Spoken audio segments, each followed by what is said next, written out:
안녕하세요. 가끔씩 와서 글을 읽어보는 30대 중반 직장인입니다. 제가 진짜 고민 끝에 이렇게 글을 올립니다. 욕하시지 마시고 들어주세요. 저는 대학 졸업 후 취직한 직장에서 어느 정도 안정된 직급에 올라 자리를 잡았고, 지금의 아내는 대학 졸업 후 제가 근무하는 직장 부서의 신입사원으로 입사를 했습니다.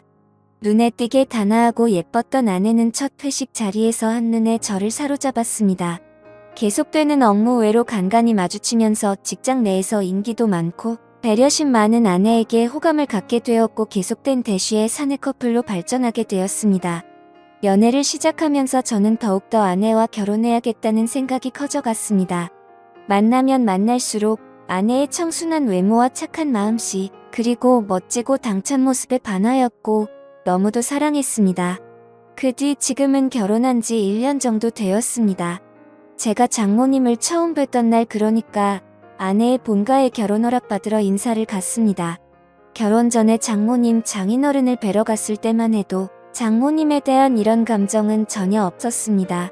그 전까지 여러 번 아내로부터 장모님에 대해 이야기를 들어왔고 실제로도 그런 분이셨습니다. 나이에 비해 훨씬 동안인 얼굴에 20대에 가까운 완벽한 몸매, 그리고 눈가엔 항상 눈웃음이 끊이질 않았습니다. 젊으셨을 때 남자들에게 인기를 많이 받으셔서 능력 좋으신 장인어른께서 열정적으로 결혼을 추진하셔서 20대 초반에 결혼을 하시고 제 아내를 낳으셨답니다. 장모님께 한눈에 반한 장인어른이 장모님이 아니면 안 되겠다고 바로 장인어른의 본가에 인사를 시켰고, 장인어른은 더군다나 장모님 지인분들과도 충분히 깊은 관계에 있어서 만날 때마다 대놓고 결혼할 사이라고 양가에 이미 허락을 받았다면서 소문을 다 내셨다네요. 그만큼 장모님을 놓치기 싫으셨단 거죠. 그리고 장모님 댁에선 어디 하나 부족한 거 없고 너무도 적극적인 장인어른을 흡족해 하셨답니다. 뿐만 아니라 지금도 여유로우시지만 더 풍족하셨던 장인어른은 온갖 뇌물과 한심으로 장모님 댁 식구들을 꽉 잡고 있어서 장모님은 그러한 분위기에 휩쓸려 당연히 결혼해야 하는 것 마냥 등 떠밀리듯이 결혼을 순식간에 하셨답니다. 그렇기 때문에 저하고 나이 차이가 10살도 안 되시는 나름 젊은 장모님이십니다. 우리 장모님은 영화 배우 이영애를 닮아서 아우라가 풍기는 그런 이미지이십니다. 외모도 아주 닮으셨습니다. 눈이 부실 정도로 새하얀 피부에 붉으스러운 입술, 곱고 가느다란 짙은 눈썹, 더 이상 설명 안 해도 장모님이 어떠신지 상상이 가시죠? 그런데 그런 장모님은 저의 아내가 참 많이 닮은 것 같습니다. 커다란 눈과 오똑한 콧날에 긴 목선까지 말이죠. 아무튼 저희는 순학리에 결혼을 하게 되었고, 아내는 직장에서 인정받는 유명한 직원이었기 때문인지 직장에 미련이 많이 남는다면서 결혼 후에도 직장 생활을 계속하고 싶어 했었습니다. 저는 아직 아이 계획이 없으니 원하면 그리하라고 응원을 해주었네요. 저희 계획을 알고 계시는 예기장인 장모님께서 식사나 같이 하자고 부르시다니 평소에 딸을 너무나 이뻐하셨던 장모님께서는 사위인 내가 부담스럽지만 않다면 당분간만이라도 아내와 같이 지내는 게 어떻겠냐고 제안을 하셨습니다. 딸이 갑자기 시집을 훌쩍하게 된다니 왠지 모르게 가슴이 텅 빈 것 같으시다며 딸한테 살림도 좀 가르치고 싶고 사위인 저도 챙겨주고 싶다시면서요. 아내는 제 눈치를 살피는 것 같길래 저도 모르게 흔쾌히 그러자고 해버렸습니다. 그래서 이런저런 이유로 결혼 후 바로 처갓집에 들어가 살고 있습니다. 그런데 결혼하고 나서 처갓집에 같이 살면서 장모님을 볼 때마다 점점 장모님의 여성스러운 카리스마와 매력, 그리고 왜인지는 모르게 너무 미녀이셔서 그런지 보호 본능까지 일어나더군요. 한마디로 미치겠습니다. 몇 달 전에는 장모님께서 샤워를 하시고 머리를 말리지 않고 나오셔서 부엌에 물을 마시러 오셨는데 그때 저와 눈이 딱 마주치고 말았습니다. 전 정말 말로 표현할 수 없는 감정을 느꼈습니다. 온몸이 찌릿하다고 해야 할까요? 저도 모르게 그 순간 장모님이 여자로 느껴졌습니다. 이러면 안 되는 거 알면서도 그때 그 모습이 자꾸 떠오르더라고요. 장모님께서는 음식 솜씨도 보통이 아닙니다. 나름 까다롭다는 제 입맛을 그냥 사로잡아 버리십니다.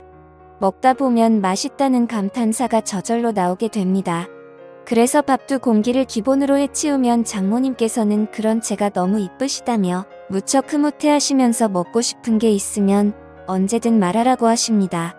아침 식사를 거르기가 일쑤였던 저였는데 결혼 후인 지금은 결혼 전보다 일찍 일어나 말끔한 얼굴로 장모님이 차려주시는 밥을 챙겨 먹고 출근을 하고 저녁에는 친구들과의 술자리도 한두 개씩 빼가면서 신혼이라 일찍 들어가야 한다며 장모님과 저녁 식탁에 함께 앉기 위해 칼퇴근을 서둘렀습니다. 앞치마를 두른 장모님의 모습은 저의 심장을 너무나 뜨게 했기 때문입니다. 그러던 지난주 금요일 어느 때처럼 칼퇴근을 하고 집으로 돌아갔는데 장인어른과 제 아내는 약속이 있다고 하여 저는 장모님과 단둘이 식사를 하게 되었습니다. 장모님께서는 이미 제 퇴근 시간에 맞춰 저녁 준비를 다 끝내셨는지 이미 식탁에 반찬이 한가득 자리를 차지하고 있더군요. 마지막으로 장모님께서 찌개를 데우시는데 장모님 손가락에서 피가 나는 것 같더라고요. 저는 깜짝 놀라서 장모님의 손을 잡으며 장모님 다치셨냐고 언제 어디서 다치셨냐고 물어보았더니 아까 설거지를 하다가 그릇에 이가 나간 걸 발견하지 못하여 베었다고 하시더군요. 순간 저는 벌떡 일어나서 집을 나가 근처 약국으로 달려가서 상처에 바르는 연고와 데일밴드를 사서 들어왔습니다. 장모님께서는 밥 먹다 말고 어디 다녀오냐고 놀라 물으셨고 저는 그런 장모님을 의자에 앉힌 뒤 장모님 상처부터 치료하고 식사해요. 덧나면 큰일 나요 하고 장모님의 손을 치료해드렸습니다. 데일밴드까지 붙이고 난 후 장모님과 다시 저녁을 먹는데 비록 찌개는 차갑게 식었지만 제 가슴은 따뜻했습니다. 아니 뜨거웠습니다. 다시 한번 그 손을 잡을 수 있다면 하는 생각이 들던 그때부터일까요? 저는 장인어른과 장모님이 함께 대화를 나누시는 모습을 보면 장인어른이 너무 부러웠습니다. 식사 후 산보를 즐기시는 장모님께서 식사 후 같이 산보를 권하셔서 같이 나간 적이 많습니다. 그러면 장모님은 장인어른과 팔짱을 자주 끼시고 손도 꼭 잡으십니다. 물론 얼굴에 땀도 닦아주시더군요. 그런 장인어른을 보고 있으면 제가 장모님 옆에 있었으면 하고 말도 안 되는 상상을 합니다. 길 가다가 맛있는 게 보이면 아내보다 장모님이 먼저 생각납니다. 그래서 들어오는 길에 장모님이 좋아하시는 과일도 사들고 들어오게 되고 그럼 또 장모님께서는 솜씨 좋게 과일을 까가주시며 우리 사위가 최고라고 칭찬을 해주십니다. 장모님은 요리하는 걸 참 좋아하시는데요. 주말엔 요리를 배워보겠다고 제가 나섰습니다.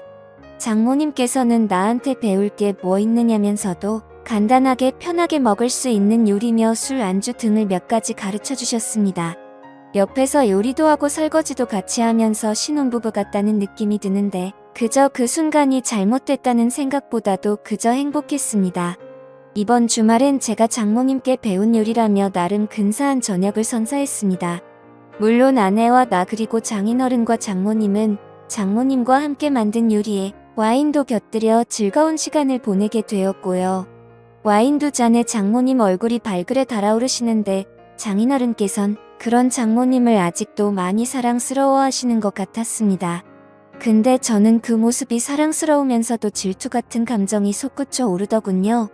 아내의 외모가 장모님을 정말 많이 닮기는 했지만 아내에겐 찾을 수 없는 묘한 매력이 장모님에겐 있었습니다. 얼큰하게 취기가 오르신 장인어른께서는 먼저 방으로 들어가셨고 와이프도 내일 약속이 있다면서 자리를 먼저 떴고 뒷정리를 하시려고 일어나시는 장모님께 저는 아쉬운 마음에 한 잔만 더 하고 뒷정리는 제가 하겠다고 하자 장모님께선 안주가 떨어졌다며 뚝딱하고 안주를 하나 해주셨습니다. 장모님께서 안주 접시를 내려놓는 순간 전 장모님 볼에 뽀뽀를 해버릴 뻔했습니다. 순간 정신이 번쩍 들더라고요. 물론 장모님은 눈치를 못 채신 듯 했습니다. 그건 정말 지금도 다행이다 싶습니다. 그 뒤로도 장모님은 제 눈에 수시로 아른거립니다. 출장을 가서도 아내의 것보다 장모님의 선물이 눈에 들어오고요. 그래서 장모님 것만 사드릴 수가 없어서 아내 것도 같이 사서 드린 적도 여러 번입니다. 그러면 장모님께서는 수줍은 소녀 마냥 내 것도 챙겨주냐며 행복해하십니다. 장모님께서 취하시는 동작 하나하나마다 얼마나 좋은지 저는 그냥 그런 장모님을 보고만 있으면 절로 미소가 지어집니다. 아내 없이 저 혼자 있을 때 그런 동작들을 떠올리며 혼자 피식 웃기도 합니다. 제 이름을 불러주시는 장모님의 목소리가 너무 좋습니다. 출장에 가서도 아내의 안부를 묻는 전화를 일부러 집 전화로 해서 장모님의 목소리를 듣기 위해 통화를 하고 출근을 해서도 서류를 잃은 것 같다며 엉뚱한 서류를 핑계로 장모님과 통화를 하곤 했습니다. 그럴 때면 장모님은 맑고 차분한 목소리로 걱정도 해주시고 격려도 해주셨습니다. 그 목소리에 감동이라고 해야 하나? 제겐 더없이 활력소가 되더군요. 그렇다고 제 아내를 사랑하지 않는 건 아닙니다. 하지만 지금 제 눈동자 마음 머릿속은 아내보다 장모님이 더 많이 차지하고 계신 건 사실입니다. 욕먹을 것 같지만 더 솔직히 말하면 장모님과 제가 이런 관계로 얽히지 않았다면 좋았을 텐데라는 생각이 듭니다.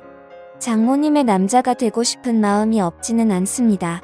그런데 불가능한 건 압니다. 잘합니다.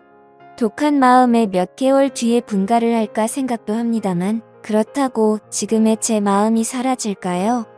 평생 보고 살아야 하는 장모 사위 관계인데 언젠간 제가 장모님을 봐도 아무렇지도 않을 날이 올까요? 정말 미치겠습니다. 좋은 의견 댓글로 부탁드려요.